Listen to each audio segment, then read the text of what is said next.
Hey YouTube, I wanted to start a new series called MOC Showcase, and let's start with this one. This was a MOC that I did. For those of you who don't know, MOC is an acronym, MOC, my own creation. So I created this for a fellow LUG member's collaborative medieval village. This is my Army of Darkness, and they are coming through this portal to kind of invade the world. The way they have the village set up is on the mills system, which consists of a base plate, a layer of bricks, and then plates and so forth, the build on top from there. And normally there are little connector points. I didn't do those just because they are most of the time not used anyway. And then this is actually built on a 48 by 48 stud base plate, which is larger than the system that they have set up. They do it on 32 by 32s. However, I do believe this is able to be accommodated. The cool thing about this is they're coming through this portal, and we can see the kind of the unfriendly side of it where it's not as detailed. There's not even any slopes on the back here. Pretty unfinished, but that's not really the side that's going to be shown most of the time. The cool thing about this, though, is that you can actually just pop off the top like this. And I've got an old iPhone that we have displayed an AI-generated kind of hellscape. And the way this works is it just slips in to this little slot right here. And then we can put the top back on. And it looks like they are coming through this portal. That's pretty interesting.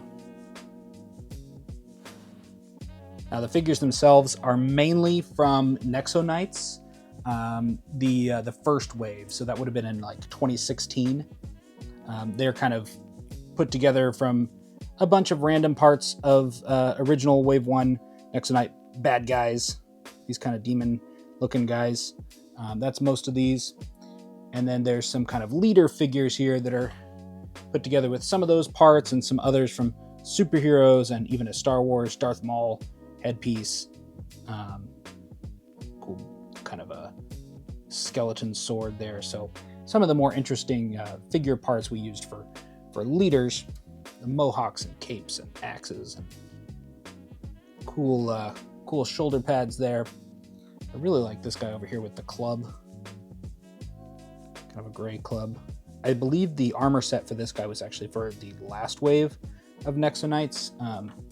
Just kind of brought that forward in there. Now we've got a low battery message here. It's an old iPhone. So right over here we've got this kind of figure here. It uses the Hades piece down here for the tentacles. That was from the second Disney collectible minifigure series. And then the kind of devil horn piece, this is from the Trick or Treat Kid. That's from series 16 collectible minifigures. Same with the wings, actually. And then a Nexonite's torso and head. So that's pretty fun. And then she's just got some of the little minions that she's controlling here, and they are from the original Nexonites as well. And they've just kind of all built up different ways. They've got different face prints on them, and some have long tails, some have short, different horn styles, and then this guy is kind of the joke. He's a little bit slower than everyone else. He's just smelling the flowers. We've got our flag bearer here. He's pretty fun. Let's take a look at him. Some cool armor. I really like this piece here. I believe that was from Lego Ninjago movie. I could be wrong about that if I'm misremembering. And then another fun detail here is this piece here is kind of what inspired a lot of this build. I had the army kind of already built, but this kind of blocky piece with the chamfered edges here at the base of these columns, I got quite a few of them. I even have more than what I've used here in a brick draft where we took the small kind of Super Mario Rhino set and drafted that out, and then I was able to grab a couple of those kind of big blocks. They're originally the kind of toad headpiece, but I think they make an excellent base of a column. We do have kind of a sunken pit down there as well. This does go down to kind of a single plate layer, kind of on all sides there. And then we've got the ruined portal build in the center here with kind of some of the broken bits coming out and tipped over columns and things like that. The Hulk in the room here is really interesting, and I'm pretty proud about how this turned out. So this is Red Hulk. He came in a set from, let's see, I think it was called Hulk versus Red Hulk in 2017. Yeah, 76078 is the set. It was an awful set. It was terrible, but did come with a Hulk and a Red Hulk, and then a She-Hulk and a She-Red Hulk. And for this, I just used some specialized parts here. The barbed wire came in several sets, like agents, power miners, and such like that in the late 2010s. And then it actually came in the Welcome to Apocalypseburg set in 2019 as well, in a different color. So that's pretty fun. You can just pop the hands off for these big figures. They just have a little Technic pin there, and that barbed wire piece is a flexible rubber piece that can go on the wrist. For the shoulder armor, it's a similar situation, just Technic pins to hold on the arms.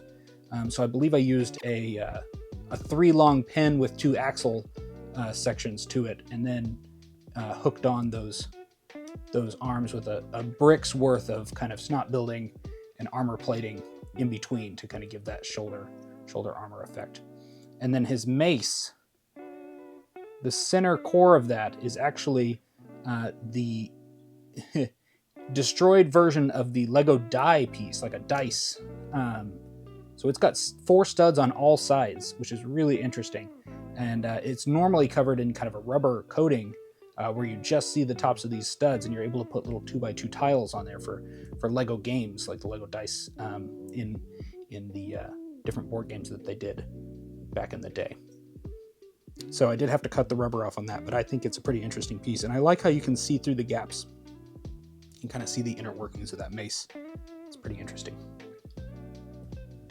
So I will hopefully be able to display this at the Brick Universe convention in April in the big village layout. It's not seen connection with the layouts yet, but I'm pretty excited to get going on this and to expand the Army of Darkness into the medieval village as a new faction arriving to battle.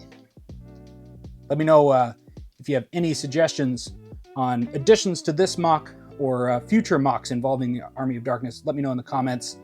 And I want to thank you guys for watching again and all your support. We will continue this series where I bring back old MOCs that I've done and show them off. Some for the last time before they get destroyed. It happens to all of them. Thanks, guys.